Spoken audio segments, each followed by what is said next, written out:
నీ సహోదరిలంగా అనేకమైన స్త్రీలను గురించి మనం ధ్యానం చేసుకుంటా ఉన్నాం.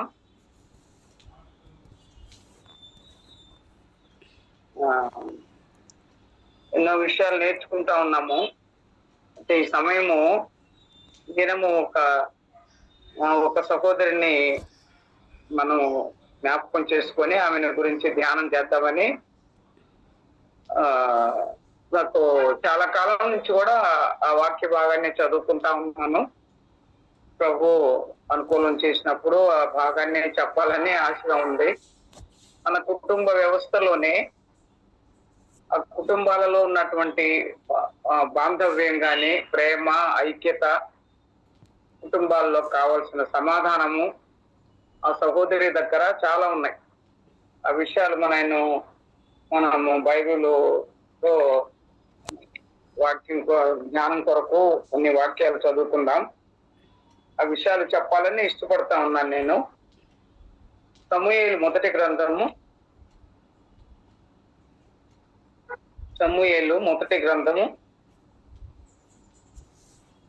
22వ అధ్యాయము. సమూయేలు 22వ అధ్యాయము, మొదటి సమూయేలు గ్రంథం 22వ అధ్యాయము మొదటి వచనం చదువుతున్నానమ్మా. దావీదు అక్కడ నుండి బయలుదేరి అదుల్లాము గుహలోనికి తప్పించుకొని పోగా అతని సహోదరులను, అతని తండ్రి ఇంటి వారందరూ ఆ సంగతి విని అతని యుద్ధకు వచ్చిరి. తర్వాత మరొక మాట కూడా చదువుతాము. 26వ అధ్యాయము, సమూయేలు మొదటి గ్రంథంలోనే 26వ అధ్యాయము 6వ వచనం నుంచి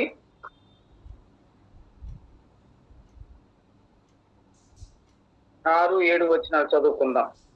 అప్పుడు దావీదు పాళెంలోనికి సౌలు దగ్గరకు నాతో కూడా ఎవరు వద్దురని ఇత్తీయుడైన అహీమెలకును, సెరూయా కుమారుడును, యోవాబునకు సహోదరుడునకు అభిషయిని అడుగగా, నీతో కూడా నేనే వద్దునని అభిషయి అనెను. దావీదును అభిషయును రాత్రి వేళ జనుల దగ్గరకు పోగా సౌలు దండు కొత్తలములో పండుకొని నిద్రపోవచ్చుండెను. ఆ మాట తర్వాత 8వ వచనం చదువుతాను చూడమ్మా. అప్పుడు అభిషయ్ దావీదుతో, దేవుడు ఈ దినమున నీ శత్రువుని నీకు అప్పగించెను కాబట్టి నీ చిత్తమైతే ఆ ఈటెతో ఒక్క పోటు పొడిచి నేను అతనిని భూమికి నాటివేతును, ఒక్క దెబ్బతోనే పరిష్కారము చేతుననగా, దావీదు నీవు అతన్ని చంపకూడదు, యెహోవా చేత అభిషేకము నొందిన వారిని చంపి నిర్దోషి ఎగుట ఎవనికి సాధ్యము? యెహోవా జీవముతోడు, యెహోవాయే అతన్ని మోత్తును. అతడు అపాయమూలన చచ్చును, లేదా యుద్ధమునకు పోయి నశించును. యెహోవా చేత అభిషేకము నొందిన వానిని నేను చంపను. అలాగున నేను చేయకుండా యెహోవా నన్ను ఆపునుగాక అని చెప్పాడు. చిన్న ప్రార్థన చేస్తామా. మహిమ కలిగిన తండ్రి, స్తోత్రాలు చెల్లిస్తున్నాం. ఈ వాక్య భాగాన్ని చదువుకున్నాం. ఇక్కడ ఉన్నటువంటి దావీదు కుటుంబం వారిని గురించి కొంత ధ్యానం చేయాలనే ఆశ కలిగింది. కుటుంబ వ్యవస్థలలో మా కుటుంబాలు ఉన్నాయి ప్రభా, మేము ఎలాగో కుటుంబస్తుల దగ్గర మెలగాలో ప్రవర్తించాలో ఇవన్నీ కూడా మాకు పాఠాలుగా మీరు ఇచ్చారు. మీకు వందనాలు చెల్లిస్తున్నాం. ఈ సమయంలో నాయన తండ్రి, దావీదు ఇంటి వారిని గురించి కొంత ధ్యానం చేయడానికి ప్రభా మీరు ఇచ్చిన సహాయమును బట్టి, ఆత్మ సహాయమును బట్టి స్తోత్రాలు. ఆయన చక్కగా అర్థం చేసుకోవడానికి ప్రయోజనకరమైన మా కుటుంబాలకి ఉండునట్లుగా కృప చూపమని, మాతో ఉండమని చేరి వచ్చిన బిడ్డలను బట్టి మీకు స్తోత్రాలు. అందరూ కూడా ఆయన సకాలానికి రావడానికి, వాక్య భాగాన్ని వినడానికి మా తండ్రి ఈ యొక్క ప్రయోజనకరమైన మాటలు మా కుటుంబాలలో ఎలాగో మేము ఆయన జరిగించుకోవాలో, ఎలాగో సంబంధ బాంధవ్యాలు కలిగి ఉండాలో అవన్నీ కూడా మేము నేర్చుకోవడానికి కృప చూపమని, చేసిన ప్రతి మేలును బట్టి మీకు వందనాలు చెల్లించుకుంటూ మా ప్రభువును మా రక్షకుడైన యేసుక్రీస్తు మహిమగల నామమున ప్రార్థించి వేడుకుంటున్నాము తండ్రి. ఆమేన్.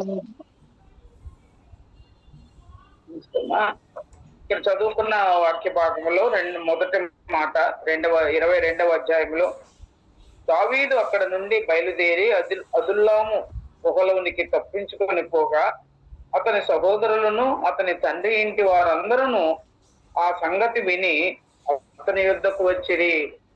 ఇక్కడ మనము ఈ వాక్య భాగంలో దావీదు ఒక అపాయంలో ఉన్నట్లుగా అదుల్లాం గుహ దగ్గరికి పారిపోయి అక్కడ దాక్కున్నట్టుగా ముందు వచనాలలో ఈ సమూయేలు గ్రంథము గొల్యాతుని ఆయన తుదముట్టించిన తర్వాత హతమార్చిన తర్వాత దావీదు వయసు అప్పటికి ఎన్ని సంవత్సరాలమ్మా? దావీదు వయసు అప్పటికి ఎన్ని సంవత్సరాలు ఉంటాయి? 14-17 సంవత్సరాల మధ్య కాలం. అంటే బాలుడు అనుకోవచ్చు, యవనస్తుడు అనుకోవచ్చు. ఆ 2 కాలాల మధ్యలో ఉన్నాడు. ఆ తండ్రి గొర్రెలు మేపుకుంటా ఉన్నాడు కాబట్టి ఇంట్లో కడసారి వాడు అన్నాడు సమూయేలు కూడా. కడసారి వాడు ఉన్నాడు కాబట్టి ఆ భాగాలన్నీ చూస్తే దావీదు చిన్న వయసు నుంచే కూడా చాలా శ్రమలను అనుభవిస్తా ఉన్నాడు. పెద్ద కుమారులు యెషయా యొక్క 8 కుమారులని వ్రాయబడింది. 7 అన్నలని దావీదుకి, దావీదు కడసారి వాడని, ఆ తర్వాత 2 సహోదరులు కూడా, అక్కలు కూడా ఆయనకున్నారని బైబిల్ గ్రంథంలో మొదటి దినవృత్తాంతాల గ్రంథము 2వ అధ్యాయము 16వ వచనంలో ఉంది. కాబట్టి ఆయనకున్నటువంటి యెషయాకి ఎంతమంది సంతానం అమ్మ? 10 మంది సంతానం. యోబుకి ఎంతమంది? 10 మంది. హామానుకి ఎంతమంది? 10 మంది. అంటే 10 మంది పిల్లలు ఉంటే వాళ్ళు ఆ పిల్లలను బట్టి వారికి ఘనత వస్తుందంట. ఆ కాలంలో 10 మంది సంతానం అంటే సంపూర్ణమైనటువంటి సంఖ్య. అందును బట్టి ఆ కుటుంబస్తులకి, ఆ కుటుంబ యజమానికి ఘనత కలుగుతుంది పిల్లల వల్ల. మన కుటుంబాల్లో కూడా మనకి 2-3, 1-2-3 అట్లా ఉంటున్నారు కదా. ఈ కాలంలో చాలా తక్కువ కుటుంబాలలో పిల్లలు.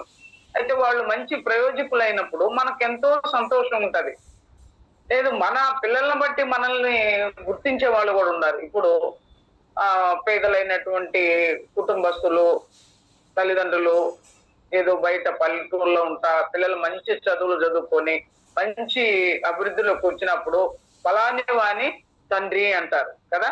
ఇంకొక మంచి మాట కూడా, ఈ ఆ కుమారులు కుమార్తెలు మనం 144 కీర్తనలో మనం మొన్న ధ్యానం చేశాం కదమ్మా. నా కుమారులు ఎదిగిన మొక్కల వలె ఉన్నారు, కుమార్తెలు చెక్కబడిన మూల కంబముల వలె ఉన్నారంటారు. ఆయన కుమారులు అది వారికి ఉన్నటువంటి కుటుంబ వ్యవస్థని మనం అట్లా కూడా జ్ఞాపకం చేసుకున్నాం. దావీదు రాసిన ఆ కీర్తన 144వ కీర్తన 11-10వ వచనంలో ఉంది కదమ్మా. మనం ఒక్కరోజు రెట్టిట్లో కూడా ఆ భాగాన్ని మీద ధ్యానం చేశాం. మా కుమారులు ఎదిగిన మొక్కల వలె ఉన్నారంట. ఎదిగిన మొక్కల్లాగా ఉంటున్నారు పిల్లలు. తర్వాత కుమార్తెలు నగరుకై చెక్కబడిన మూల కంబముల వలె ఉన్నారు, మూల స్తంభముల వలె ఉన్నారు అని వ్రాయబడి ఉంది. అంటే కుమారులు కుమార్తెలు ఒక మంచి అభివృద్ధిలోకి వస్తే అది చాలా సంతోషం మనకు తల్లిదండ్రులుగా. అట్లా ఈ దావీదు విషయంలో చిన్న వయసులోనే ఒక మంచి పేరు తెచ్చుకున్నాడు. ఇశ్రాయేలీలకి ఒక గొప్ప విజయాన్ని ఇచ్చాడు. గొల్యాతు ఎన్నో రోజులు ఆ లోయలో తిరుగుతూ ఇశ్రాయేలు మీద యుద్ధానికి వస్తూ, ఇంతమంది యుద్ధం చేయడం ఎందుకు, మీలో ఒకరిని పంపండి, నేను వస్తాను, నాతో యుద్ధం చేయండి, ఎవరు గెలిస్తే వాళ్ళు వీళ్ళకి బానిసలు కావాలని ఒక సవాలు వేసి అది తిరుగుతా ఉన్నాడు. అక్కడ ఆ యుద్ధ పంక్తులు తీరినప్పుడు అప్పుడు దావీదు వచ్చాడు. ఎందుకు వచ్చాడు? వాళ్ళ తండ్రి అక్కడ యుద్ధంలో ఉన్నారు, మీ అన్నలు, వాళ్ళ యోగక్షేమాలు తెలుసుకొని మరలా నాకు వచ్చి చెప్పు, నువ్వు వెళ్ళి వాళ్ళకి కావాల్సిన ఆహార పదార్థాలు కూడా తీసుకొని వెళ్ళని పంపించాడు. అది ప్రారంభము. అక్కడికి వెళ్ళిన తర్వాత ఈ సున్నతి లేని ఫిలిస్తీయుడంతా, మనమందరం సున్నతి పొందిన దేవుని బిడ్డలము, మన దేవుడు యెహోవా, ఆయన రక్షణ కలుగు చేసేవాడు, ఆయన యుద్ధాలలో విజయాన్ని ఇచ్చేవాడు. ఎన్నో విషయాలు ఎలాగో వాళ్ళకి ఆ దినాల్లో ధర్మశాస్త్రం ఉంది, అందులో మోషే కాలం నుంచి జరిగిన విషయాలన్నీ కూడా వాళ్ళకి తెలుసు. ఏమే కాలం ఉంది, ఎజ్రా కాలం ఉంది, అదంతా అయిపోయిన తర్వాత రాజుల కాలం వచ్చింది కదమ్మా. కాబట్టి ఎన్ని విషయాలు ఎరిగిన వాళ్ళు కాబట్టి ఈ విషయాల గురించి వాళ్ళు ముందుగానే ఎరిగి, దేవుడు మహా గొప్పవాడు, ఆయన భయంకరమైనటువంటి దేవుడు, యుద్ధములలో విజయాన్ని ఇచ్చే దేవుడు, ఇవన్నీ వారికి తెలుసు. అందుకనే ఆయన అంటున్నాడు దావీదు, జీవము కలిగిన దేవుణ్ణి తిరస్కరించుటకు ఈ ఫిలిష్తీయుడు ఎంతటి వాడు, నేను అతనితో యుద్ధానికి వెళతాను. పిల్లవాడుగా ఉన్నాడు, నువ్వేం వెళతావు, వద్దు అన్నారు. వాళ్ళ అన్నదమ్ములు కూడా చాలా కోప్పడ్డారు. కోప్పడి ఆయన ఇంటికి నువ్వు వచ్చిన పని ఏంటి, మాకు ఇవ్వాల్సిన ఆహార పదార్థాలు ఇచ్చి నువ్వు వెళ్ళిపో ఇంటికి, ఆ మందని ఎవరు వశం చేసి వచ్చావు నువ్వు అరణ్యంలో ఉండే మాత్రం అని అంటున్నారు. అంటే ఆయన్ని అక్కడ చాలా విమర్శతోటే, చిన్న పిల్లోడు కదా, నువ్వు ఎందుకు ఇంత దూరం వచ్చావు, ఇంత దూరం మాట్లాడుతున్నావు, నీ వలన అవుతుందా గొల్యాతుని సంహరించడానికి అని వారు చాలా బలహీన పడుతున్నారు. కాబట్టి ఆయన ఏమంటున్నాడు, నేను తప్పకుండా సింహాన్ని చీల్చేశాను, ఎలుగుబంటిని చంపేశాను, నాకు ఈ ఫిలిష్తీయుడు ఈ గొల్యాతు ఎంతటి వాడు అన్నాడు. అలాంటి గొల్యాతును సంహరించినటువంటి దావీదు ఆ వయసులో బాల్య దినముల్లోనే, బాలుడుగా ఉన్నప్పుడే, రూపవంతుడుగా ఉన్నప్పుడే, చక్కని వాడుగా ఉన్నప్పుడే ఆయనకు శ్రమలు ప్రారంభమయ్యాయి. అప్పటి నుంచి ఆయన మీద, దావీదు మీద సౌలు విషపు చూపు నిలిపెను అని వ్రాయబడింది. విషపు చూపు చూసినప్పుడల్లా ఒక దురాత్మ ఒకటి పట్టి పీడిస్తుందంట సౌలు రాజును. అందుకని చమత్కారముగా వాయించగలిగిన వాడు, సితారాను చమత్కారముగా వాయించగలిగిన వాడు ఎవరున్నారంటే దావీదును తీసుకొని వచ్చారు. అరణ్యములో గొర్రెలు మేపుకుంటూ ఆ యొక్క సితారాను చమత్కారముగా వాయిస్తూ పాటలు పాడుకుంటున్నాడు. మంచి కీర్తనాకారుడు, చిన్న వయసు నుంచే, బాల్య దినముల్లో నుంచే మంచి కీర్తనాకారుడు దావీదు. కాబట్టి మంచి ఆ వాయిద్యం కూడా, సితారాను అన్ని సానబెట్టగలిగిన వాడు. కాబట్టి ఆయన్ని తీసుకొని వచ్చారు కొంతమంది. తీసుకొస్తే ఆయనకి అపవిత్రాత్మ పట్టినప్పుడల్లా సితారా వాయిస్తే ఆయనకు అప్పుడు నెమ్మది కలిగేది. అప్పుడు మెచ్చుకుంటున్నాడు ఆ యొక్క సౌలు. కానీ వెంటనే ఆయన మీద ద్వేషం వచ్చింది. ఎలాగొచ్చింది? సౌలు 1000 కొలది, దావీదు 10,000 కొలది, ఇవన్నీ మనకు తెలుసు. అప్పటి నుంచి అతనికి విషపు చూపు నిలిపాడు. చిన్న వయసులోనే, వయసును బట్టి నేను అంటున్నాను, చిన్న వయసులోనే శ్రమలను అనుభవిస్తున్నాడు దావీదు. ఈ సమయంలో ఈ కొండల్లో నుంచి పారిపోయి వస్తున్నాడు. అది ముందు భాగం. కొండలు అక్కడి నుంచి ఆయన దారి తప్పేసేసాడు, కుటుంబాన్ని వదిలిపెట్టాడు, తండ్రి మందను ఆపేసేసాడు, గొర్రెలను. ఇక ఆయన తన ప్రాణాన్ని దక్కించుకోవడానికి అప్పటికే యుద్ధంలో బలశాలిగా ఉన్నాడు. అందరూ ఆయన్ని మెచ్చుకుంటా ఉన్నారు. కాబట్టి వెళ్ళిపోవాలి అనుకొని అక్కడ ఎక్కడికి వెళ్ళాడు, అదుల్లాము దగ్గరికి తప్పించుకొని వెళ్ళిపోయాడు. సౌలు చేతిలో నుంచి సౌలు తరుముతున్నాడు దావీదుని, తప్పించుకొని పారిపోతా ఉన్నాడు. ఈ సమయంలో అతని ఇంటి వారు అని వ్రాయబడింది కదమ్మా 22వ అధ్యాయంలో. చూద్దాం ఆ భాగం. దావీదు అక్కడ నుంచి బయలుదేరి అదుల్లాము గుహలోనికి తప్పించుకొని పోక అతని సహోదరులను, అతని తండ్రి ఇంటి వారందరూ ఆ సంగతి విని అతని యొద్దకు వచ్చిరి. అతని సహోదరులందరూ, అతని తండ్రి ఇంటి వారందరూ ఆ సంగతి విని అతని యొద్దకు వచ్చిరి. మరియు ఇబ్బంది గలవారు, ఇంకా అప్పులు చేసుకున్నవారు, ఇంకా ఏముంది అసమాధానముగా ఉండేవారు అతని యొద్దకు కూడి రాగా వారందరూ ఇంచుమించుగా 400 మంది వచ్చి ఉండిరని కింద వచనంలో ఉంది. కాబట్టి అతని ఇంటి వారు కూడా ఇప్పుడు ఆయనకి సహాయం చేయడానికి అందరూ కూడా అక్కడ వచ్చినట్టు ఉంది. ఎంతమంది? 7 అన్నదమ్ములు ఉన్నారు, వారి పిల్లలు ఉన్నారు, 2 అక్క చెల్లెళ్ళు ఉన్నారు, వాళ్ళ పిల్లలు ఉన్నారు. వీరందరూ కలిసి సౌలు చేత తరమబడుతున్న దావీదు దగ్గరికి, వారి కుటుంబస్తుని దావీదు దగ్గరకు వచ్చారంట. అక్కడ చూడండి, ముందేమో కోప్పడ్డాడు, అది ఎందుకు వచ్చావు నువ్వు ఇక్కడికని ఆయన్ని కోప్పడ్డారు, ఆయన మీద పంపించేసేయమన్నారు, నువ్వు వెళ్ళిపో ఇక్కడి నుంచి అన్నారు. కానీ ఇప్పుడు ఆపదలో ఉంటే, ఒక కుటుంబంలో వారు ఆపదలో ఉంటే మా కుటుంబీకులు ఎలాగుండాలమ్మా? అతని దగ్గరికి రావాలి. ఒక కుటుంబంలో ఒకరికి ఆపద కలిగినప్పుడు మాకెందుకు, మాకేమి, అది వాళ్ళ కుటుంబ వ్యవస్థ పరిస్థితి కదా అని మన కుటుంబాల్లో చాలా ఉన్నాయి ఇలాంటివి. కానీ ఇక్కడ బైబిల్ గ్రంథంలో దావీదు జీవితంలో జరిగినటువంటి యెషయా కుమారులు వారి యొక్క ఆ సహవాసం కానీ, వారి యొక్క బలం కానీ, ఆ కుటుంబంలో 10 మంది సంతానం కలిసి వారి పిల్లలందరూ ఆయన దగ్గరికి వచ్చినట్టుగా చూస్తున్నాం. అందులో ప్రాముఖ్యంగా మనం ధ్యానం చేసుకోవాల్సిన వాక్య భాగము ఇక్కడ చూద్దామమ్మా. 26వ అధ్యాయం మనం చదువుకున్నాం కదా ఇందాక, అక్కడికి వద్దాం చూడండి. వారందరూ ఆయన దగ్గరకు వచ్చారు. వారిలో ఒక ప్రాముఖ్యమైనటువంటి వారిని పేర్లతోటి ఇక్కడ వ్రాయబడి ఉంది, చూద్దామా. అప్పుడు దావీదు పాలెంలోనికి సౌలు దగ్గరకు నాతో కూడా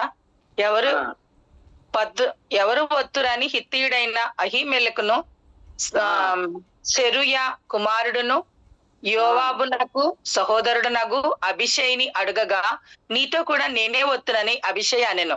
దావీదును అభిషేయును రాత్రి వేళ ఆ జనుల దగ్గర పోగా సౌలు దండు క్రొత్త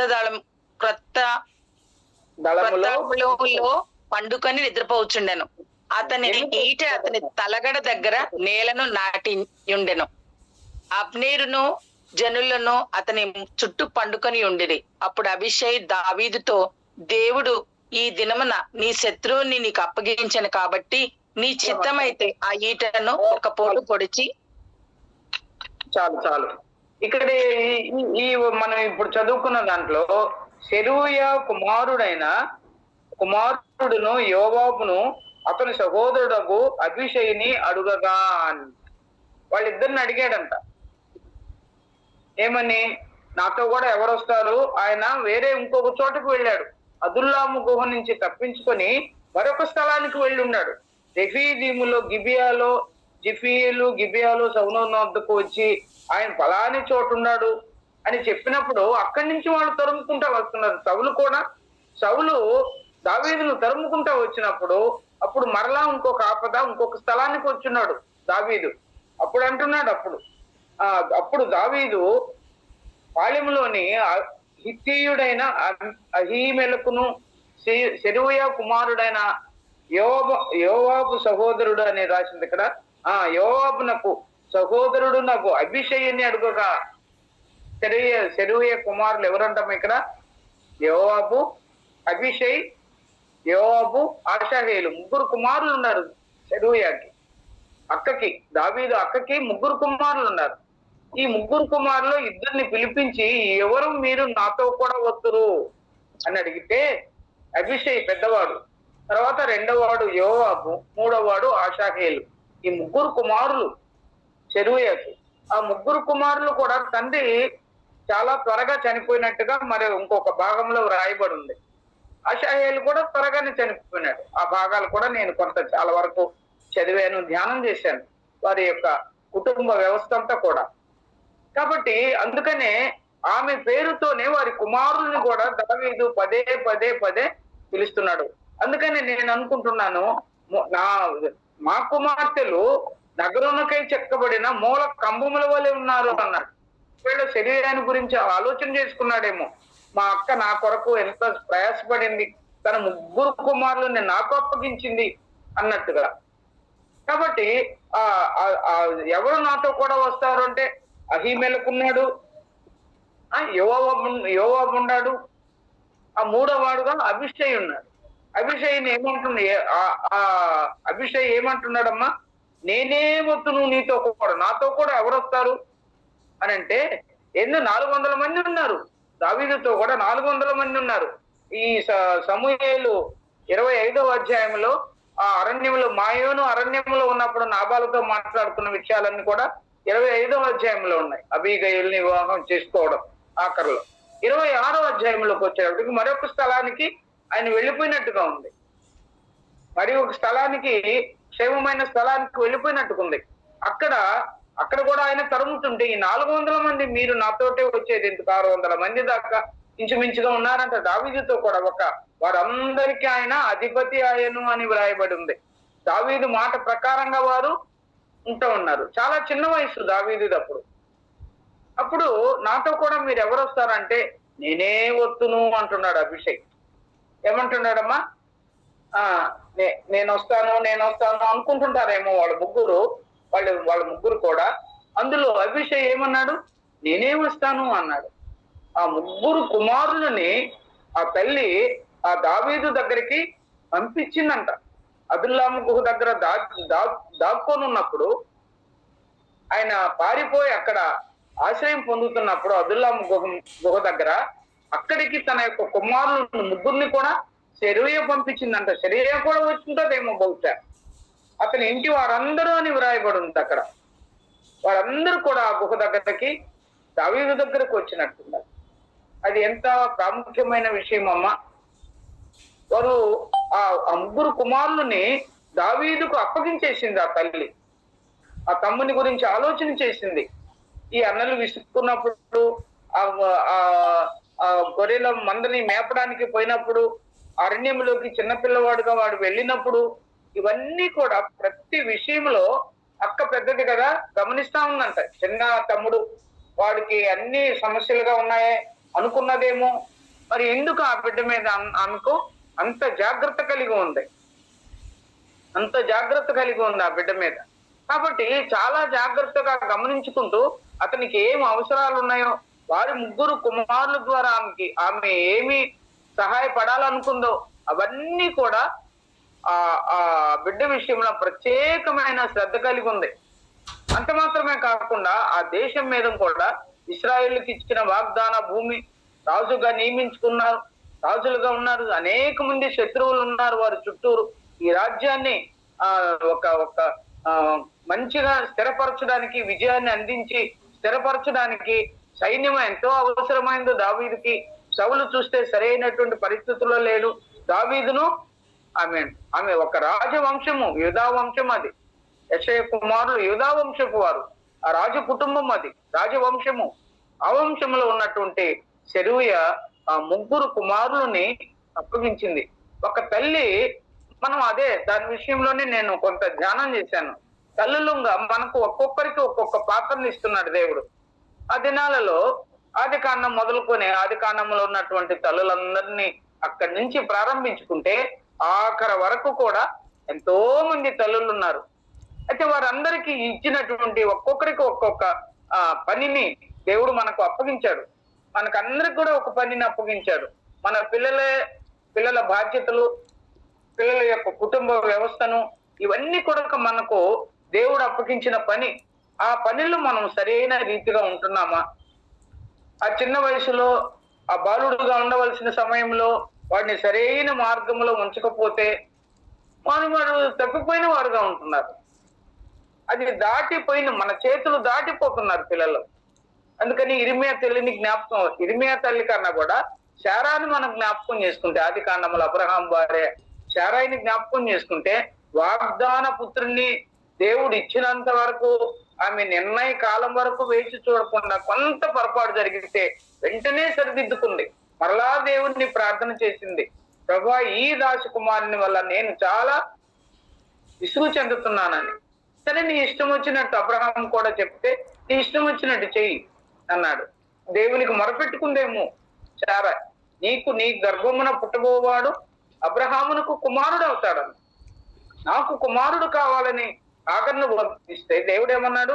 నీకు కుమారుడు కాదు, అబ్రహామునకు కుమారుని నువ్వు కంటావు అన్నాడు. ఆ వారసుడు, ఆ వాగ్దాన పుత్రుడు, నిబంధన పుత్రుడు. కాబట్టి అందుకని ఆమెకు ఒక మంచి బిరుదు ఉంది కదమ్మా. శారాకు ఒక గొప్ప బిరుదు ఉంది, దేవుడిచ్చాడు. జనములకు తల్లి, 15వ అధ్యాయంలో ఉంది ఆది కాండం. జనములకు తల్లిగా ఆమె మార్చబడింది. ఇంకా చాలా మంది స్త్రీలు ఉన్నారు. మరి రిబ్కాను కూడా మనం జ్ఞాపకం చేసుకుంటే, ఏశావు యాకోబు విషయంలో ఒకవేళ చిన్న పిల్లవాడి మీద ప్రేమ ఉండొచ్చు, కానీ ఆమె గర్భంలో ఉన్నటువంటి అప్పుడే దేవుడు ఒక మాటను సెలవిచ్చున్నాడు. 2 జనపదాలు నీ గర్భంలో ఉంటాయి, పెద్దవాడు చిన్నవానికి దాసుడగును అని చెప్పాడు దేవుడు. ఆమె ప్రసవ దినాలు నిండినప్పుడు, ప్రసవ వేదన పడేటప్పుడు దేవుడు ఇచ్చినటువంటి ఆ మంచి మాటని జ్ఞాపకం పెట్టుకొని ఆ కుమారుణ్ణి ఆ దీవెనకు పాత్రుడుగా చేసింది రిబ్కా. ఇంకా మనం చూస్తే ఇర్మియా తల్లి కూడా ఉంది. ఆమె పేరు ఎక్కడ రాయబడలేదు, కానీ మొదటి అధ్యాయంలో మాత్రం కొంత వివరణ ఉంది. ఇర్మియా గ్రంథం మొదటి అధ్యాయంలో ఆ తల్లి కూడా ఏమనుకుంది, ఒక ప్రవక్తని ఇచ్చాడు, బాలుడినై ఉన్నాను, ఆ మాటలు దేవుడు మాటలు బాలుడితో మాట్లాడినప్పుడు చాలా నేను బాలుడిని బలహీనుని నాకేం చేత కాదు అన్నప్పుడు ఆమె ఎంతో ప్రోత్సహించిందంట. ఆ కుమారుణ్ణి తెలివి కలిగిన స్త్రీలను పిలిపించి ఎంతో మందిని వివేచన కలిగిన స్త్రీలని, ప్రార్థన రోదనం చేసే స్త్రీలని వెతుక్కొని యెరూషలేము పట్టణంలో పిలిపించుకొని ఆ యూదా జాతి ప్రజల కొరకు ప్రార్థనలో కన్నీరు కార్చి ప్రార్థన చేయమని ఆ తల్లి బోధించిందంట. కుమారునికి ఒక కన్నీటి ప్రవక్తను ఆమె తయారు చేసింది బాల్య దినముల్లోనే, ఇర్మియా తల్లి. ఇంకా మనం చూస్తే సమూయేలు తల్లి కూడా అదే. ఆమె 5 సంవత్సరాలు 3 సంవత్సరాలు పాలు మాన్పించేంత వరకు ఆమె దగ్గర పెట్టుకొని ఆ తర్వాత దేవుని మందిరానికి యాజకుడుగా అప్పగించింది. ఏలీ దగ్గర దేవుని సేవకు ఆమె అప్పగించింది. ఇప్పుడు సెరూయా ఎలాగో అప్పగించిందో దావీదుకి, ఈ తల్లి కూడా దేవుని మందిరానికి, దేవుని సన్నిధికి, దేవుని పరిచర్య కొరకు హన్నా కూడా తన యొక్క బిడ్డ సమూయేలును అప్పగించింది. అలాగే ఎంతో మంది స్త్రీలు తమ బిడ్డలను దేవుని కొరకు అప్పగించిన వారుగా ఉన్నారు. మనమైతే ఎలాగుంటున్నామమ్మా అంటే దేవుని కొరకు సేవకు అప్పగించమని ఈ పరిచర్య కాదు, కానీ చిన్నప్పటి నుంచి బాల్య దినముల్లోనే దేవుని సన్నిధిలో పరిచర్యలో బాల్య భాగస్తులనే పిల్లలుగా మనము ఉంచాలని మనం దేవుడు కోరుకుంటున్నాడు. మన పిల్లలు ఆ పరిచర్యలో బాల్య భాగస్తులుగా ఉన్నారా? వారు పెద్దవారైనా దాంట్లో నుంచి వారు బయటికి పోరు. చాలా కుటుంబాల్లో మనం చూస్తాం, ఆ కుటుంబంలో ఒక్కొక్కరు పరిచర్యకు ఏర్పరచబడుతున్నారు. ఒక్కొక్కరు వారి సమయం వచ్చినప్పుడు దేవుడు వారిని వాడుకునేటప్పుడు వారు ఆ పరిచర్యలో పాలిభాగస్తులు అవుతున్నారు. స్థానిక సంఘంలో మనం ఎలా ఉంటున్నాం? మనం పరిచర్య చేశామా? స్త్రీలంగా యవనస్తులంగా ఉన్నప్పుడు ఆ పరిచర్య మన పిల్లలకు నేర్పిస్తున్నామా? వారు దేవుని సంఘంలో పరిచర్య చేస్తున్నారా? ఇవన్నీ కూడా ఒక్కొక్క తల్లుల గురించి మనకు ఒక పాఠాలుగా ఉన్నారు. వాళ్ళు ఊరికనే మనం ధ్యానం చేసుకోవడం కాదు, వారు ఎలాంటి ప్రవర్తన కలిగి ఉన్నారు, కుటుంబాలను ఎలాగో వాళ్ళు సంరక్షించుకుంటున్నారు, కుటుంబాలలో ఎలాగూ ఎలాగూ ఆ భర్తను పిల్లల్ని ఎలాగూ సంరక్షించుకుంటున్నారో ఇవన్నీ కూడా చాలా ప్రాముఖ్యమైనవి. అవి మన కుటుంబంలో మన పిల్లలకు మనము నేర్పించాలి. మన పిల్లలకు పరిచర్య చేసే వరాన్ని ఆ దేవుడు మనకిచ్చిన ఆ తలాంతుని చక్కగా వాడబడడానికి మన పిల్లలకు మనము నేర్పించాలి. అందుకనే ఈ సెరూయా కుమారుని గురించి, ఆ సెరూయా అనే పేరుకు అర్థం కూడా నేను రాసుకున్నానమ్మా. చీల్చబడినది అంటే శ్రమ, వేదన, కష్టము, బాధ, మరి ఏమి సంభవించిందో మనకు అక్కడ వ్రాయబడలేదు, కానీ ఆమె పేరుకి చీల్చబడినది, చీలినది అని, ఆ తర్వాత ఇంకొక రెండవ మాట కూడా గుగ్గిలము అని వ్రాయబడి ఉంది. ఆమె పేరుకు అర్థం గుగ్గిలం అంటే అది మందు, ఔషధం.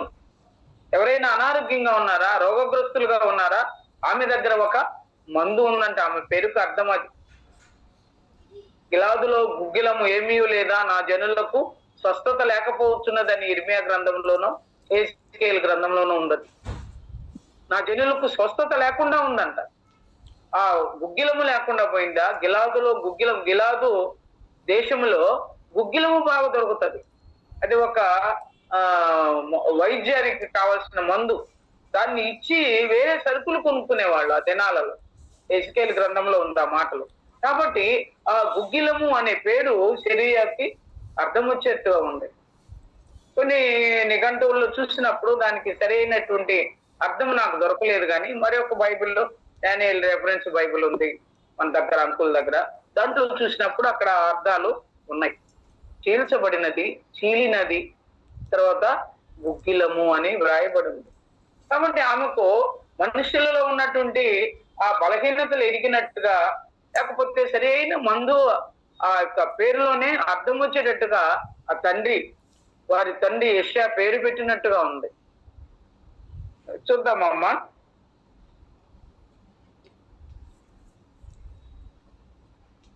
మొదటి దినవృత్తాంతాల గ్రంథంలో 2వ అధ్యాయము.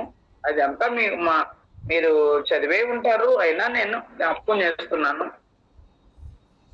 దినవృత్తాంతాల గ్రంథము 1వ అధ్యాయము, మొదటి గ్రంథము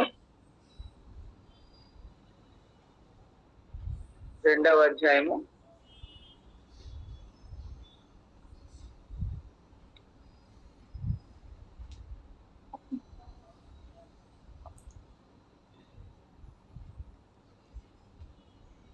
2వ చదువుతారమ్మా. 2వ అధ్యాయం సెరూయా కుమారులు 16వ వచనం. సెరూయా అబీయులు వీరి అక్క చెల్లెండ్రు.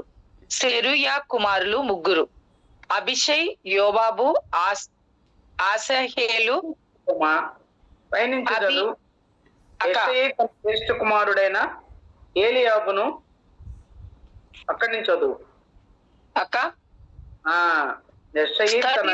13th కదక్క. యెషయి తన జ్యేష్ఠ కుమారుడైన ఎలియాబును, 2వ వాడైన అబినాదాబును, 3వ వాడైన షమ్మాను, 4వ వాడైన నెతనేలును, 5వ వాడైన రద్దయిని, 6వ వాడైన ఓజేమును, 7వ వాడైన దావీదును కనెను. సెరూయా అబీయులు వీరి అక్కజనుండ్రు. సెరూయా కుమారులు 3: అబిషై, యోవాబు, ఆసయేలు. అబీయేలు చలక అబిగైలు అమాశాను కనెను. ఇష్మాయేలుడైన ఎతేరు అమాశాకు తండ్రి. చాలమ్మా, చాలు. ఇక్కడ వివరంగా దావీదు కుటుంబంలో ఉన్నటువంటి వారందరి పేర్లు కూడా రాయబడ్డాయి. వారికి ఒక్కొక్కరికి పిల్లలు ఎంతమంది ఉన్నారో తెలియదు, కానీ అందుకని 22వ అధ్యాయంలో అతని కుటుంబం వారందరూ అన్నారు. అతని తండ్రి ఇంటి వారందరూ కూడా ఆయన దగ్గరికి, ఆ అదుల్లాం గుహ దగ్గరికి వచ్చారు. ఇంకొక ఆపద వచ్చినప్పుడు ఒక 3 పిలిచాడు. ఆ 3లో యోవాబు ఉన్నాడు, అబీషై ఉన్నాడు. వారిద్దరితోటే ఇంకొకరు అహీమెలకు అని ఉన్నాడు. ఆ యవనస్తుని పిలిచారు. వారి 3 పిలిచి, మీలో ఎవరు నాతో కూడా వస్తారు? నేను సౌలు నన్ను తరుముతున్నాడు, నేను వెళ్ళి పారిపోయి దాక్కోవాలి, నాతోటే ఎవరు వస్తారు అంటే అభిషేక్ ఏమన్నాడు? నేనేం వస్తానన్నాడు. తను తాను అప్పగించుకుంటున్నాడు. ఆ 3 కుమారులని ఆ తల్లి దావీదుకు అప్పగించిందంట, తన కుమారులు 3ని.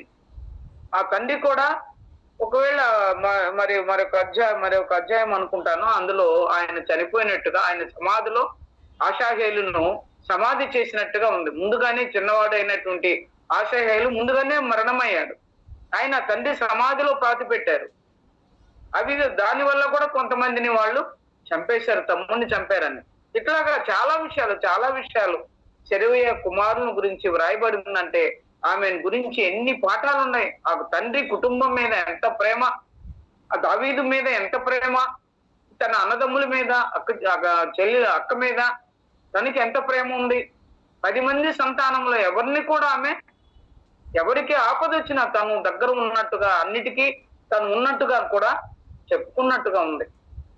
కాబట్టి అలాంటి మనస్తత్వం కలిగినటువంటి వాళ్ళు దేవుని గ్రంథంలో, బైబిల్లో అనేక సార్లు, అంటే నేను అన్ని కొంచెం నోట్ చేసుకున్నా, మీరు ధ్యానం చేస్తే, చదివితే ఈ భాగాలు సెరూయా గురించి ఎన్నిసార్లు ఆమె పేరు రాయబడి ఉందో, పరిశుద్ధాత్మలు కొన్నిసార్లు ఒక్కొక్కరి పేర్లు ఆ బైబిల్ గ్రంథంలోనే లేవు.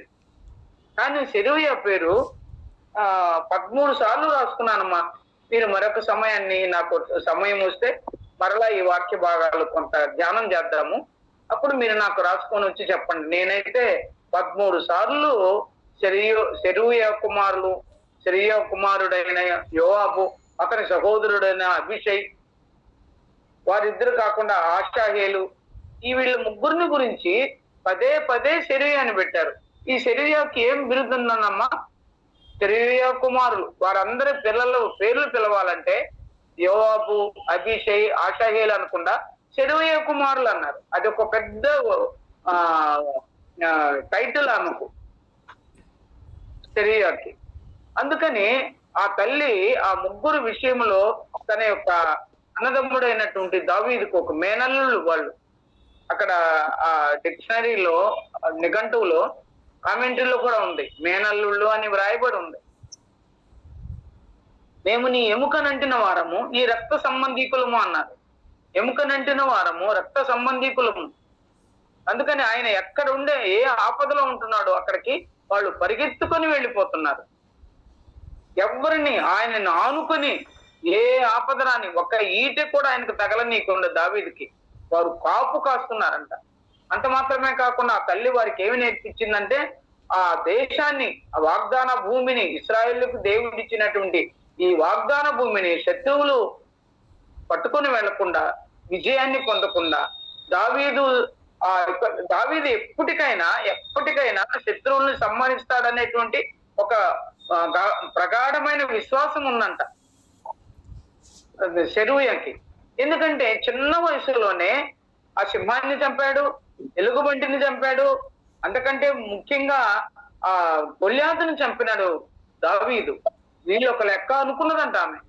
అందుకని నా కుమారులను ముగ్గురిని మాత్రము దావీదుకి అప్పగించాలి నేను. నిన్న మనము మరి అమ్మ వాటి దగ్గర చైతన్య దగ్గరికి వెళ్ళినప్పుడు కొన్ని మాటలు మాట్లాడుకున్నాం కదమ్మా. ఎస్తేరు గ్రంథంలో మాట్లాడుతున్న మాటల్లో ఎస్తేరు ఎవరికి అప్పగించబడింది? ఏగేకి అప్పగించబడింది. మన దానియేలు, షడ్రకు, మెషకు, అబేద్నెగోలు ఆ బబులోను సామ్రాజ్యంలో మరి నపుంసకుడికి అప్పగించారు. వారికి షండుడా ఏమో రాయబడి ఉంది కదమ్మా. వారికి అప్పగించారు ఆహార పదార్థాలు ఇచ్చేదానికి, భోజన పదార్థాలు ఇచ్చేదానికి. ఇక్కడ ఎస్తేరును ఎవరికి అప్పగించారు? ఏగే వర్షానికి అప్పగించారు. మరి మనం ఎవరికి అప్పగించబడ్డాం? మనం మన పిల్లల్ని ఎవరికి అప్పగిస్తున్నాం? జ్ఞాపకం చేసుకుందాం, ధ్యానం చేద్దాం, ఆలోచన చేద్దాం. మనం ఎలాగో మన కుటుంబ జీవితాల్లో ఎలాగుంటున్నాము ఇవన్నీ కూడా మనం నేర్చుకున్నాం. ఒక్కొక్క స్త్రీని గురించి, ఆమెను గురించి ఎందుకు పదే పదే పదే పదే ఆ మొదటి సమూయేలు గ్రంథము 22వ అధ్యాయం నుంచి ప్రారంభంలో ఆ రాజుల మొదటి గ్రంథము 2వ గ్రంథం వరకు వారి పేర్లు రాయబడి ఉన్నాయి. సెరూయా పేరు ఎందుకు అన్నిసార్లు పరిశుద్ధాత్ముడు ఆమె పేరు రాయించి పెట్టారు? కొంతమంది పేర్లే లేవు బైబిల్ గ్రంథంలో కదమ్మా. ప్రాముఖ్యమైనటువంటి యోబు ఎంత జ్ఞానవంతుడు, ఐశ్వర్యవంతుడు, యథార్థవంతుడు, న్యాయముగా ప్రవర్తించేవాడు, అతనిలో ఏ చెడుతనము లేనివాడు. ఆయన భార్య పేరు అక్కడ వ్రాయబడలేదు. కొంతమంది పేర్లు అలాగూ మరుగు చేయబడ్డాయి. మరి ఈ సహోదరి పేరు ఇన్నిసార్లు పదే పదే సెరూయా కుమారులు వారు ముగ్గురు పేర్లు ఉన్నాయి, కానీ ఆమె పేరుని మొదట చేరుస్తా ఉన్నాడు దావీదు, సొంత అక్కనే. కానీ దైవ గ్రంథంలో ఆమె పేరుని వ్రాయబడి ఉంది, లిఖించబడి ఉంది. పరిశుద్ధాత్ముడు ఎత్తి పట్టి వ్రాశాడు. ఆమె యొక్క ఆ గుణాన్ని బట్టి, ఆమె దైవ భక్తిని బట్టి, ఆ వాగ్దాన దేశము మీద ఉన్నటువంటి భక్తిని, ప్రేమను బట్టి, అది ఎవరికి ఆ వాగ్దాన భూమి ఎవరు కూడా స్వాధీనం చేసుకోకుండా మంచి విజయాన్ని పొందేటువంటి సౌలు కూడా కొన్ని విజయాలు చేశాడు శత్రువులతో, ఫిలిస్తీన్లతో.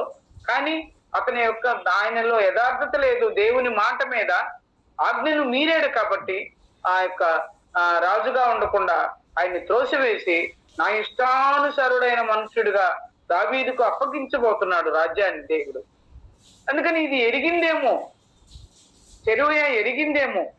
అందుకని ఆ బిడ్డను అలాగూ తన యొక్క కాపుదల్లో ప్రతి సందర్భంలో అని దావీదు చరిత్ర అనే దాన్ని రాసినప్పుడు, చదివినప్పుడు అందులో ప్రతి సందర్భంలో ఆమె ఆయన దగ్గరికి వచ్చినట్టుగా చూస్తాం. ప్రతి సందర్భంలో అన్నలు ఆయన్ని విసిగించిన, తండ్రి కోప్పడ్డ, చిన్నవాడు కదా, కడసారి వాడు కదా, వాళ్ళందరినీ అభిషేకించడానికి సమూయేలు వస్తే వాళ్ళల్లో ఆ బిడ్డ దావీదు మాత్రమే లేడు. ఇంకా ఎవరు లేరా నీకు కుమారులు అంటే, ఉన్నాడయ్యా, ఒకడున్నాడు ఆఖరవాడు, వాడు గొర్రెలు మేపుకుంటా ఉన్నాడు అని చెప్పాడేమో ఆ తండ్రి. అన్యం వాడు వచ్చిందాకుంటాను, సరే ఈ లోపల మీరు భోజనం చేయండి అన్నాడు తండ్రి యోషియా. వాడు వచ్చినప్పుడే నేను అప్పుడు భోజనం చేస్తానన్నాడు. భోజనం కూడా చేయకుండా సమూయేలు వృద్ధాప్యంలో ఆ కడసారి వాడు దావీదు వచ్చిందాక ఉండి దావీదు మీద అభిషేకము పొందా అంట. దావీదు ఒక అభిషేకము ఎన్నిసార్లు పొందాడని ఒక బైబిల్ క్విజ్ ఉందమ్మా, నేను చదువుకున్నాను. ఎన్నిసార్లు అభిషేకం చేశారు ఆయన్ని? 3 సార్లు అభిషేకం చేశారు. మొట్టమొదటిగా అభిషేకం చేశాడు తండ్రి దగ్గర చిన్నవాడుగా ఉన్నప్పుడు. ఆ తర్వాత ఇవన్నీ సమస్యలు జరిగినప్పుడు ఇశ్రాయేలీలందరూ కూడా నీ ఎముకనంటిన వాడు, నీ మాంసమునే అంటిన వారము, నీకు బంధువులము, మా అందరి మీద, ఇశ్రాయేలీలందరి మీద నువ్వు రాజుగా ఉండమని ఆయన్ని అభిషేకించారు. మూడవదిగా ఆ రాజ్యానికి సౌలు యొక్క శత్రువులందరినీ, ఆ కుమారులందరినీ చంపేసిన తర్వాత ఇశ్రాయేలీలు ఒక ప్రవక్త ద్వారా ఆయన్ని అభిషేకించారు మూడవసారిగా. అలాగూ దేవుని చేత అభిషేకించబడిన దావీదు ఒక మాట రాస్తాడు చూడండమ్మా, 37వ కీర్తనలో, కీర్తన 37వ కీర్తనలో ఒక మాట ఉందో చూస్తారా?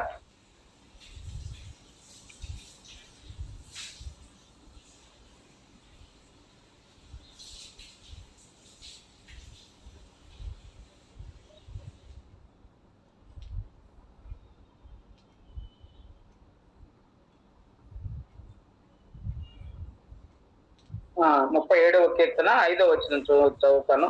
నీ మార్గమును చదువుమా.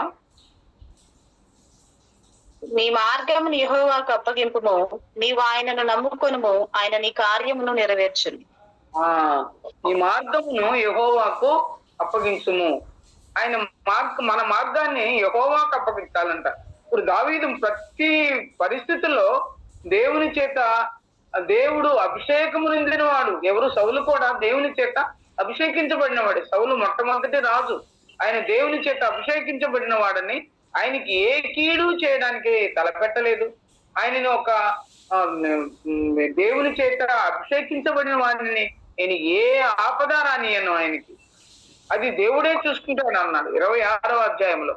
మనం చదువుకున్న సమూయేలు మొదటి గ్రంథం 26వ అధ్యాయంలో ఆ భాగాలన్నీ ఉన్నాయి.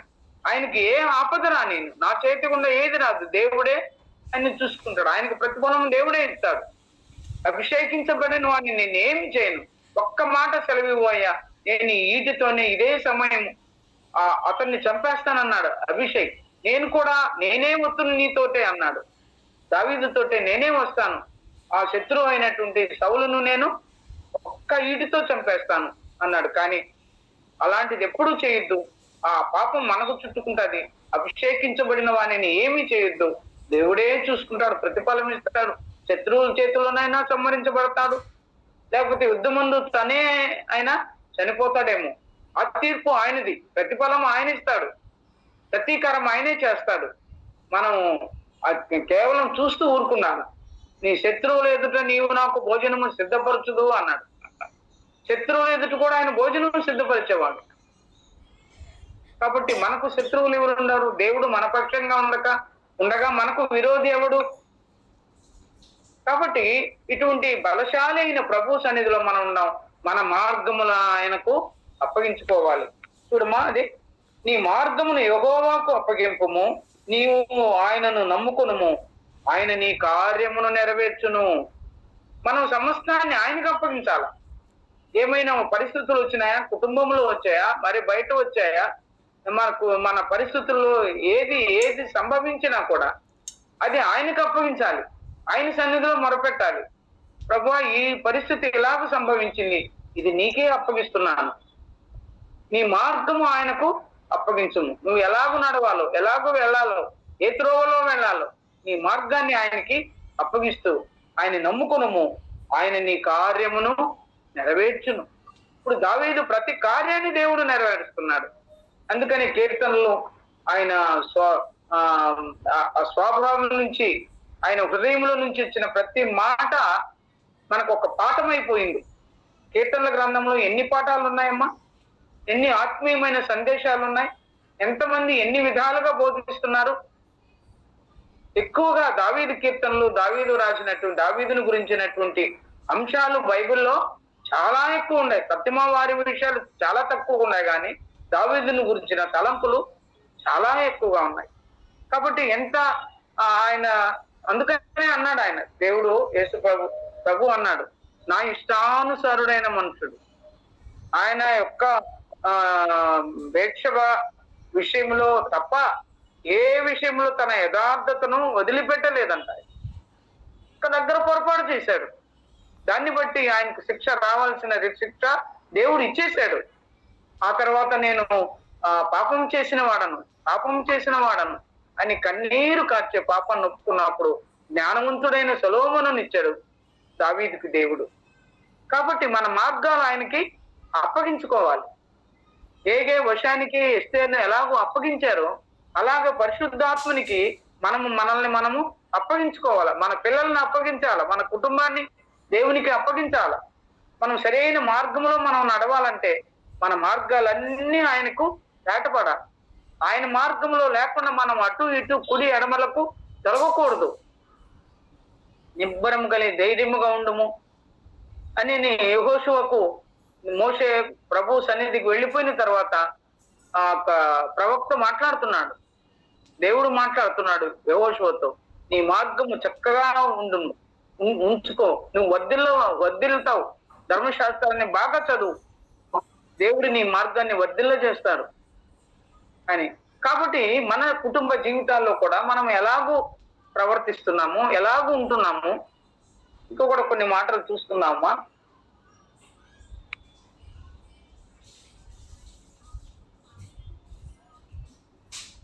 వారి సెరూయా కుమారుల గురించి మనము ధ్యానం చేస్తున్నాం. సెరూయాని గురించి ప్రారంభంలో, తర్వాత కుమారుల గురించి వారి యొక్క పనిని కూడా ప్రభు చిత్తమైతే ధ్యానం చేసుకుందాము.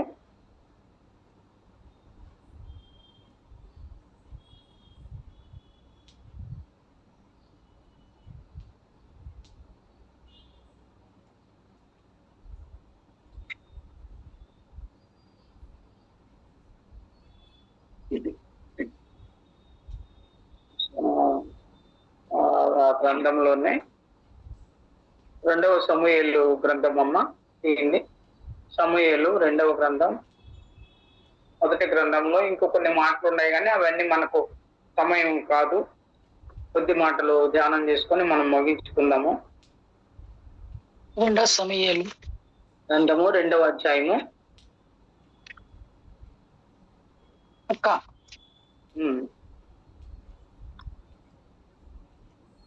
2వ అధ్యాయము 13వ వచనం చదువుతారమ్మా. అక్క, సెరూయా కుమారుడగు యోవాబును దావీదు సేవకులను బయలుదేరి వారిని ఎదిరించుటకై గిబియోను కొలను వరకు వచ్చిరి. వీరు కొలనునకు ఈ తట్టునను వారు ఆ కొలనకు ఆ తట్టునను దిగి ఉండగా ఎబ్నేరు లేచి మన ఎదుట. ఇంకా 17-18 వచనాలు చదువమ్మా. అక్క, తరువాత ఆ దినమున ఘోర యుద్ధము జరుగగా అబ్నేరును ఇశ్రాయేలు వారును దావీదు సేవకుల ఎదుట నిలవలేక పారిపోయిరి. సెరూయా 3 కుమారులకు యోవాబును అబీషయును ఆషహేలును అచ్చట ఉండిరి. ఆషహేలు అడవి లేడి అంత తేలికగా పరిగెత్తగలవాడు గనుక అతడు కుడి తట్టునను ఎడమ తట్టునను తిరగక అబ్నేరును తరుముచుండగా అబ్నేరు వెనకకు తిరిగి, నీవు ఆషహేలువా అని అతన్ని అడగగా అతడు, నేను ఆషహేలునే అనెను. ఇప్పుడు అది ఇంకా కొంత భాగం, ఆ భాగం అంతా ఉందమ్మా, అదంతా చదవడానికి సమయం కాదు. నేను కొంచెం వివరించి నేను చదివాను కాబట్టి ధ్యానం చేసి చెప్తున్నాను. ఇక్కడ ఈ 2వ అధ్యాయంలో 2వ సమూయేలు గ్రంథం 2వ అధ్యాయంలో 13వ వచనంలో అక్కడ కూడా రాశారు కదమ్మా. మీరు ఎక్కడ చదువుకుంటున్నారో ఆ భాగాలు మీరు ఒకవేళ మీ ధ్యానానికి వస్తే చదవాలని మనసు మీకు కలిగితే ఈ సెరూయాని గురించి ఇక్కడ కూడా సెరూయా కుమారుడుగా యోవాబును దావీదు సేవకులను మహనయీము నుండి బయలుదేరి వారిని ఎదిరించుటకు బయలుదేరి వచ్చారు. ఎక్కడ యోవాబును గురించి కానీ, అభిషేయుని గురించి కానీ, ఆచార్యుని గురించి కానీ ఈ గ్రంథాలలో, మొదటి గ్రంథము, 2వ గ్రంథము, రాజులు 1-2 అధ్యాయాలలో ఈ అన్ని భాగాలలో ఎక్కడ ప్రస్తావనకు వచ్చినా ఆ ప్రస్తావనప్పుడు ముందుగా ఎవరిని పెడుతున్నారు? సెరూయా కుమారులు. ఎందుకు దేవుడు అంతగా ఆమెను అంత హెచ్చైన స్థలంలో ఉంచాడు? బైబిల్ గ్రంథంలో హెచ్చైన స్థలంలో ఉంది. ఆ తల్లి యుద్ధానికి అంటే యుద్ధంలో వారిని నేర్పరితనాన్ని నేర్పించి, యుద్ధం చేసేది నేర్పించి, ఆ ఆ యుద్ధానికి సమర్పించింది, అప్పగించేసింది దావీదు దగ్గర ఆ పిల్లల్ని ముగ్గురిని కూడా. అందుకనే పదే పదే ఒక త్యాగం చేసిన స్త్రీగా తన బిడ్డలను ముగ్గురిని, ఒకరిని కాదు, తన దగ్గర ఎవరు లేరు, ఈ భాగంలోనే ఆమె యొక్క భర్త కూడా చనిపోయినట్టుగా, సమాధి చేయబడినట్టుగా తర్వాత ఆ భాగాల్లో ఉంది. 32వ వచనంలో, ఇదే అధ్యాయంలోనే అక్కడ చనిపోయినట్టుగా ఈ ఆషాహేలును కూడా అబ్నేరు చంపేశాడు. ఇదంతా చరిత్ర. అక్కడ ఆయన్ని సమాధి చేయబడినట్టుగా ఉంది. కాబట్టి ముందుగానే ఈ పిల్లలు దావీదు దగ్గరికి చేరినప్పుడు మరి ముందుగానే ఎక్కడనో ఆయన చనిపోయినట్టుగా, మరణమైపోయినట్టుగా ఉంది సెరూయా భర్త. కాబట్టి ఆమె భర్త లేకపోయినా ఆ పిల్లల్ని ముగ్గురిని ఒక యోధులుగా తీర్చిదిద్దింది. ఆ దావీదు కొరకు యోధులుగా, లేకుంటే ఇశ్రాయేలు సామ్రాజ్యం కొరకు, ఇశ్రాయేలు దేశం కొరకు వారిని యోధులుగా చేసింది. వారు లేకుండా సామ్రాజ్యం విస్తరించలేదని ఒక భక్తుడు రాశాడు. వారు ఆ ముగ్గురు కుమారుల్లో ఆషాహేలు త్వరగా చనిపోయాడు. ఆ తర్వాత యోవాబు సైన్యాధ్యక్షుడు, ఈ అభిషయి వాడిగా, ఈయన అడవి లేడి అంత తేలికగా పరిగెత్తగలవాడంట ఆషాహేలు. అబ్నేరు తరుముకుంటున్నాడు, ముందు వెనుక చూసుకోలేదు పాపం. ఇటు వెనక్కి తిరిగి ఆయన అబ్నేరు అతన్ని ఆ ఆషాహేలుని చంపేసినట్టుగా చూస్తున్నాం. అంటే అడవి లేడి అంత తేలికగా ముగ్గురికి 3 బిరుదులు ఉన్నాయి వారికి. ఆ ముగ్గురు కుమారులకు 3 బిరుదులు ఉన్నాయి. అడవి లేడి అంత వేగంగా పరిగెత్తగలిగిన వాడు ఆ పరుగులోనే, ఆ యుద్ధంలోనే, ఆ పరుగులోనే ప్రాణాలు పోగొట్టుకున్నాడు ఆషాహేలు. ప్రభువుకు తన బిడ్డల్ని అలాగూ అప్పగించింది ఆ తల్లి. ఎన్ని విషయాలు ఆ బిడ్డ, ఆమె వారి విషయంలో ఎంతో జాగ్రత్త కలిగి ఆ బిడ్డల్ని ఎంతగా సిద్ధం చేసిందో దావీదు కొరకు. అలాగైతే మనము మన బిడ్డల్ని దేవుని కొరకు అలాగూ చేయగలమా? మన కుటుంబాలలో ఉన్న ఎన్నో సమస్యలు ఉన్నాయి. వాటన్నిటినీ మనం మంచిగా చదువుకుంటారు, మన పిల్లలు మంచిగా పరిచర్యలో ఉంటారు, మంచిగా దేవుని పరిచర్య చేస్తారు. ఇప్పుడు అందరూ ఊర్లలో ఉండేటువంటి సంఘాలు చాలా బలహీనమైపోతున్నాయి. ఎందుకంటే అందరూ పిల్లలు మంచిగా చదువుకున్నారు, మంచి పొజిషన్ లో ఉంటున్నారు, అందరూ సిటీలకు వచ్చేసారు. కానీ అక్కడ ఆ స్థానిక సంఘాలు కొంత బలహీనంగా ఉన్నాయని కొంత ఈ మధ్య చాలా సంఘాలలో అనుకుంటా ఉన్నారు ఈ విషయాలు. ఇప్పుడు ఈవెన్ మా సంఘంలో కూడా అలాగే ఉంది. మంచి పరిచర్య చేసే పిల్లలంతా బయట ఉద్యోగాల నిమిత్తమై వచ్చేసారు. కాబట్టి సంఘానికి ఎక్కడున్నా, ఇక్కడ నేర్చుకున్న ఈ పరిచర్య మరి మన స్థానిక సంఘాల్లో కూడా బిడ్డలు వారి అవకాశం వచ్చినప్పుడు, వారికి పరిస్థితి వచ్చినప్పుడు చక్కగా వారు అక్కడ వాడబడతారు. వారు నేర్చుకున్నటువంటి ఈ పరిచర్య, దేవుని వాక్కులను, దేవుని మాటలను, పరిశుద్ధ లేఖనాలను తరిచి చదవడం, దాన్ని ధ్యానం చేయడం, దేవుని వాక్యాన్ని బోధించడానికి ముందుకు రావడం, ధైర్యం కలిగి దేవుని వాక్యాన్ని చదవడం, ధ్యానించడం, ఇవన్నీ మన పిల్లలకు మనం నేర్పించినప్పుడు వారు పెద్దవారైన తర్వాత కూడా ఎంతో ప్రయోజకులుగా, దేవుని కొరకు మంచి సాధనాలుగా, మంచి సైనికులుగా వారు ఉండగలరు. మనము వారిని విడిచిపెడితే, ఏదో ఈ లోకంలో మంచి ఉన్నతమైన స్థితిలో ఉండాలని మనం వారిని విడిచిపెడితే వారు ఎలాగుంటారో అలాగే ఉండిపోతారు. కానీ అది కాదు కదా. మనకు దైవ జ్ఞానము, దేవుడు మనకు బోధించింది, నా కొరకు పిల్లలను, ఆ బిడ్డను నా కొరకు పాలించి పెంచుము అన్నది. ఎవరు? ఐగుప్తు రాజు ఫరో కుమార్తె యోకెబెదుకు తన కుమారుని అప్పగించి, ఈ బిడ్డను నా కొరకు పాలించి పెంచు. ఎవరి కొరకు పెంచాలి? కానీ ఆమె చెప్పింది కరెక్టే. బాహ్య సంబంధమైనటువంటి పాలు, శరీర సంబంధమైన పాలిచ్చి పెంచు నా కొరకు అన్నది. కానీ యోకెబెదు ఏం చేసింది? మంచిగా బోధించేసింది.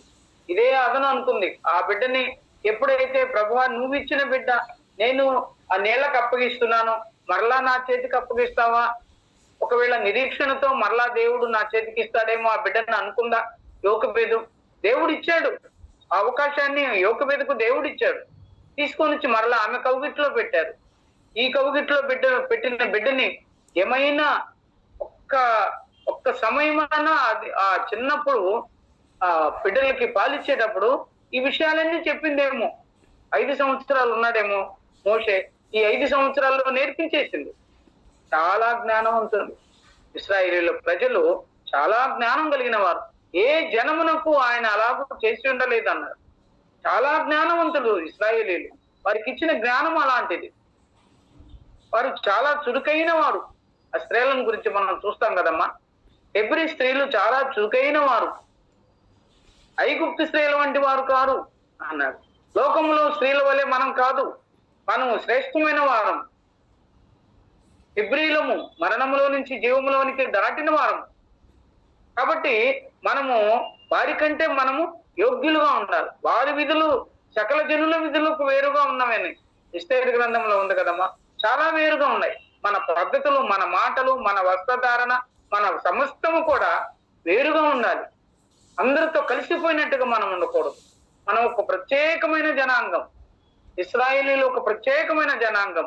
వారిని అలాగూ ఒక పైన ఆయన్ని అలాగూ పెట్టేశాడు దేవుడు. ఆ ఇశ్రాయేలీల్ని అన్ని జనులతో వారు ఎప్పుడు కొలవలేదు. వారి విధులు సకల జనుల విధులకు వేరుగా ఉంటున్నాయి. వారు ఎంతో పవిత్రమైనటువంటి వారు. కాబట్టి ఈ సహోదరి కూడా, సెరువే కూడా తన బిడ్డల విషయంలో ప్రత్యేకంగా పెంచింది. అప్పటికే ఆ రాజులు కావాలి అనుకున్నప్పుడు ఇశ్రాయేలు చాలా మంది దారి తప్పిపోయినా విగ్రహారాధన వైపుకు మళ్ళీపోయినట్టు వారు ఉన్నారు. దేవునికి వ్యతిరేకులైనారు, గర్విష్ఠురాలయ్యారు ఈవెను కుమార్తెలు. వారు పురుషులు కూడా అలాంటి పరిస్థితుల్లోనే ఉన్నారు.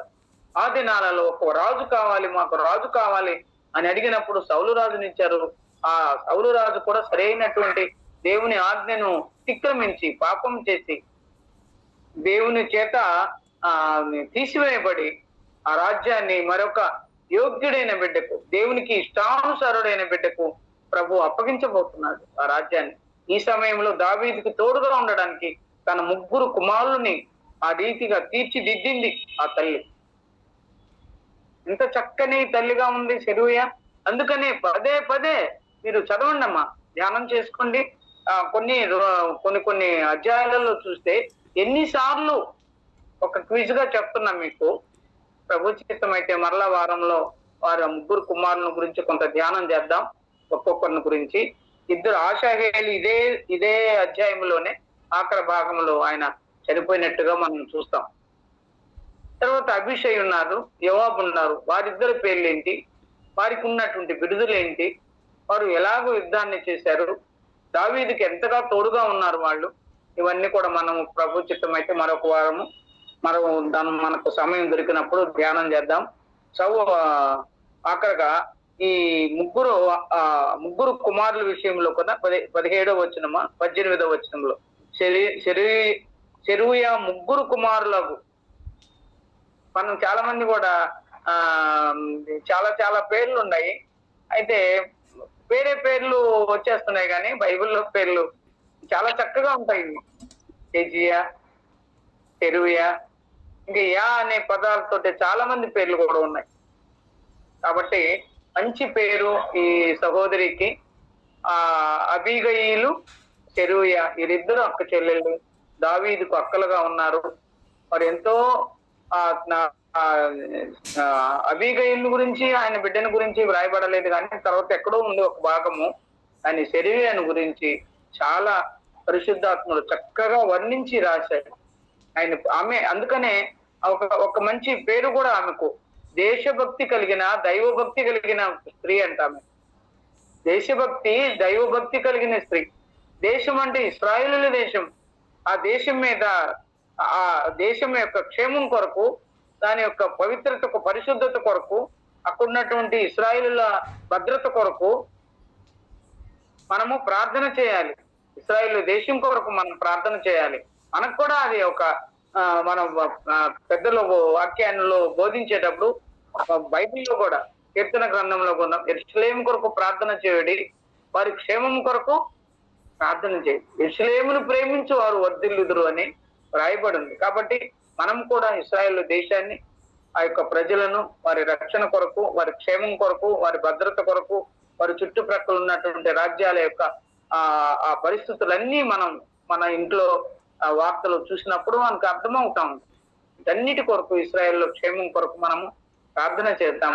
ఆ రాజ్యం సురక్షితంగా ఉండాలని, శత్రువుల వల్ల ఎలాంటి ఆపద వాళ్ళకి రానియకూడదని మనం ప్రార్థన చేస్తాం. ఒకవేళ దేవుని చిత్తంలో ఎలాగుంటుందో అలా, కానీ మన ప్రార్థన వారి క్షేమం కొరకు మనము ప్రార్థన చేయాలి. ఇలాగూ శరీరాన్ని గురించి కొన్ని చాలా విషయాలు మనం విన్నాం, ధ్యానం చేశాము. మరలా మరొక సమయాన్ని ఇదే మాట మీద, ఈ శరీరం మీద మనము ధ్యానం చేసుకున్నాం. ప్రభు దేవుడు మన కొరకు ఈ వాక్య భాగాన్ని దీవించును గాక. వందనాలు ఆంటీ.